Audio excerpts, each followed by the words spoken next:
నాకు ప్రతిరోజు కూడా మీకు యుద్ధ నిపుణులు అనండి, ఆర్థిక నిపుణులు లేదా సీనియర్ జర్నలిస్టులు, సో వీళ్ళు ఎన్నో వార్తలు, సో ఎన్నో రకమైన అనాలిసిస్ పంపిస్తూనే ఉంటారు. సో వాటిని ఆధారంగా పెట్టుకొని నేను కొన్ని వీడియోలు మాట్లాడుతూ ఉంటాను. సో ఇవాళ షాంఘై కోఆపరేషన్ ఆర్గనైజేషన్ సక్సెస్ఫుల్గా కంప్లీట్ అయిన తరువాత భారత్ ఏం చెయ్యబోతుంది అంటే, ఒక మల్టీపోలార్ ప్రపంచాన్ని తీసుకువచ్చే ప్రయత్నాలు గత 2 ఏళ్ల నుంచి కూడా మనము చేస్తున్నామా? ఇది చాలా మెల్లగా చాప కింద నీరులాగా మనము విస్తరిస్తున్నామా? సో ఇదంతా మీరు చూసారనుకోండి, అమెరికా డాలర్ యొక్క పతనం అంటే మనము ఎదుగుతున్నప్పుడు ఆటోమేటిక్గా మీకు అమెరికా డాలర్ మీకు డౌన్ఫాల్ అవుతుందా? సో ఇప్పుడు ఈ వీడియోలో ఈ విషయం మీరు గమనించారు అనుకోండి, 1980s నుంచి చూడండి, ఈ ప్రపంచంలో ఎక్కడ యుద్ధము జరిగినా కూడా ఇది చమురు యుద్ధమే, ఆయిల్ వార్స్ అని అంటారు. మీరు ఇరాక్ అనండి, ఈరాన్ అనండి, ప్రస్తుతము జరుగుతున్న సిరియా యుద్ధము అంటే అదొక సివిల్ వార్ అవ్వచ్చు, లేదా మీకు ఇరు దేశాల మధ్య యుద్ధము, ఎలాగైనా చూసుకోండి. ఇప్పుడు ఇరాక్ అన్నప్పుడు అమెరికా, నాటో దేశాలు కలిసి ఆ దేశం పైన దాడులు చేశారు. సో సదాం హుసేన్ యొక్క పతనం.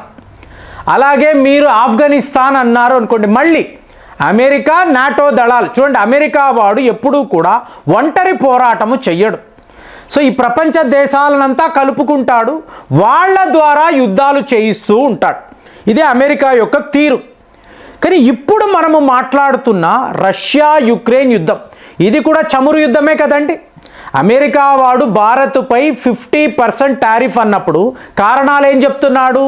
రష్యన్ ఆయిల్స్ అంటే మనము ఎక్కువ శాతము రష్యా చమురు కొనడము మాకు నచ్చలేదు కాబట్టి మీ మీద టారిఫ్స్, అంటే ఇది కూడా ఒక రకమైన ఆయిల్ వారే కదా. కానీ ఇక్కడే అసలు సిసలైన విషయము ఉంది అని చెప్పి యుద్ధ నిపుణులు చెప్తున్నారు. సో వాళ్ళు ఏం చెప్తున్నారు అంటే, సో ఇప్పుడు బుర్కీనా ఫాజో అనబడే ఒక దేశం అండి.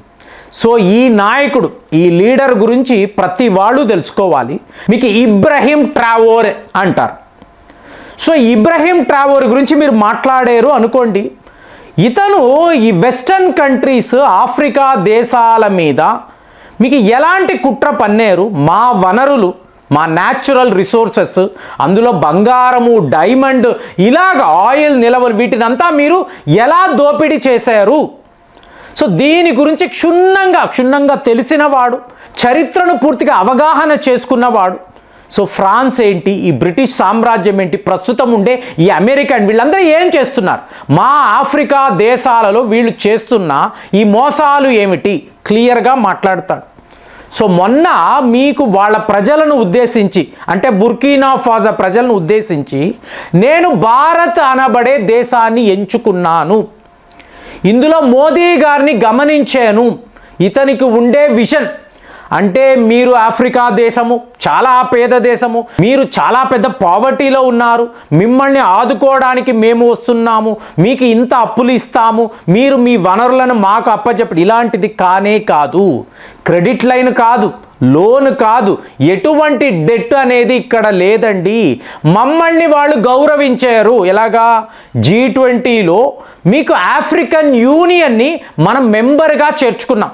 మార్నింగ్ మాట్లాడాను, అజర్బైజాన్ని ఎలాగైతే SCOలో చేర్చుకోకూడదని చెప్పామో, మీకు G20లో ఆఫ్రికన్ యూనియన్ ఉండాలి. సో ఇలాంటి ఒక దేశము, ఇలాంటి ఒక నాయకుడు ఉన్నప్పుడు వాళ్ళతో ఖచ్చితంగా మనము వ్యాపారం చెయ్యాలి. ఈ వ్యాపారం యొక్క విలువ ఎంతండి? ఇక్కడే ప్రాబ్లం, ప్రపంచానికే ప్రాబ్లం. ఏమిటి? 15 billion American dollars worth of oils ఎక్కడ నుంచి? ఒకే దేశము బుర్కీనా ఫాజో. ఈ ఒక దేశముతో మన చమురు వ్యాపారం ఎంతండి? 15 బిలియన్ అమెరికన్ డాలర్స్. మరి రష్యా అన్నప్పుడు ఇవాళ 70 బిలియన్ అమెరికన్ డాలర్స్ గురించి, అంటే ఇక్కడే మీకు 85 బిలియన్ అయిపోయింది. ఇరు దేశాలతో మనము ఈ చమురు వ్యాపారం అంటే అమెరికాతో ఆయిల్ వార్ చేసాము అనుకోండి, మన టేక్ అవే ఎంత? 85 బిలియన్ అమెరికన్ డాలర్స్. ఇక ఈ ప్రపంచము ఎంత పెద్దది, ఎన్ని ఆఫ్రికా దేశాలు ఉన్నాయి, ఎంతమంది మనతో కలిసి ఆయిల్ మైనింగ్ చెయ్యాలనుకున్నారు, ఒక్కసారి మీరు అంచనా వేసారు అనుకోండి, మీకు ఈ అమెరికా, చైనా లాంటి దేశాలు బిత్తరపోతారు.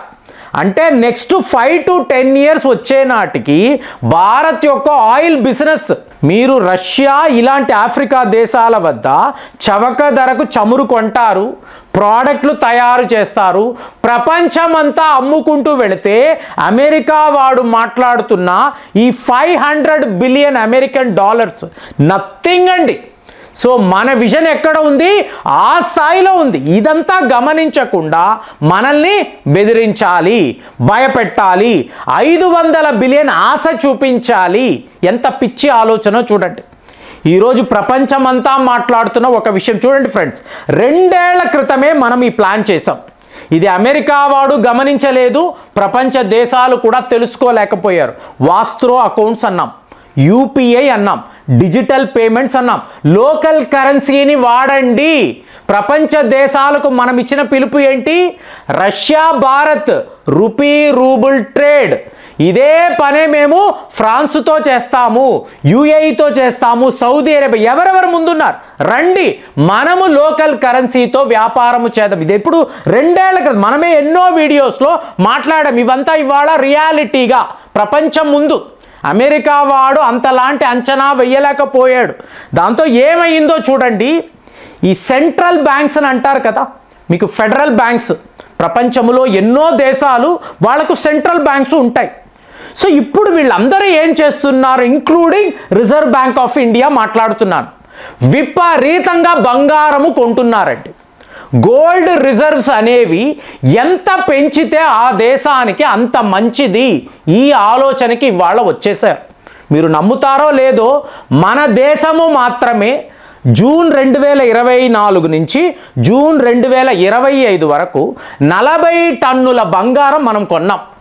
40 టన్నుల బంగారం. ఇక ఈ బ్రిక్స్ దేశాలు అంటున్నారు చూసారా, మీరు ఈ సమీకరణ చూడాలండి. ఇది చాలా డీప్గా ఉంటుంది. మనం ఏం చేస్తున్నామో ప్రపంచ దేశాలకు అర్థం కాదు, కానీ చాలా డీప్ ప్లానింగ్ ఉంది.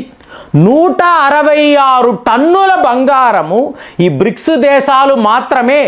ఇప్పుడు మీరు భారత్ అన్నారు అనుకోండి, 40 టన్స్ అంటారు. అదే బ్రిక్స్ అన్నప్పుడు ఎంత ఎక్స్పాండ్ అయిపోయింది చూడండి. సో ఇప్పుడు వీళ్ళందరినీ కలిపారు అనుకోండి, ఎండ్ రిజల్ట్ ఏమిటి, మీకు అమెరికా డాలర్ యొక్క పతనము.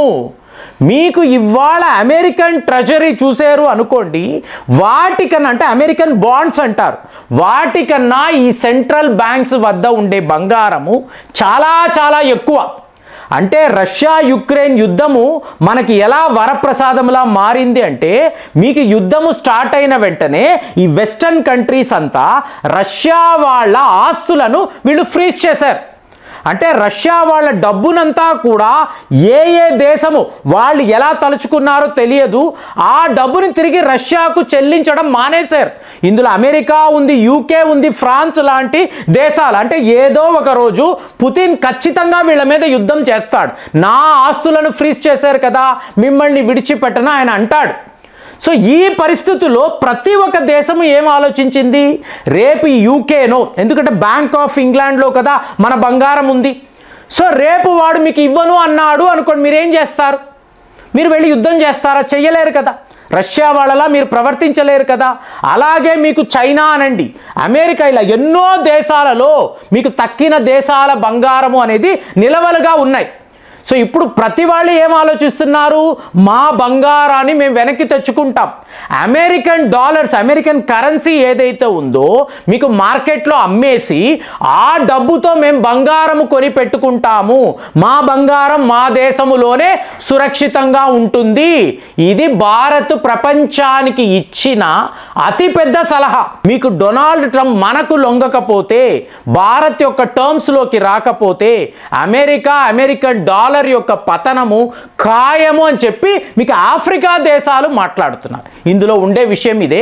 మరి మన గోల్డ్ రిజర్వ్స్ని మనం ఎలా పెంచుకుంటున్నాము, సెంట్రల్ బ్యాంకులు వాళ్ళ గోల్డ్ని ఎలా కాపాడుకుంటున్నారు, దీని మీద అసలు మీ విశ్లేషణ ఎలా ఉంది, కామెంట్స్లో రాయండి. మళ్ళీ వచ్చే వీడియోలో కలుద్దాం. జై హింద్.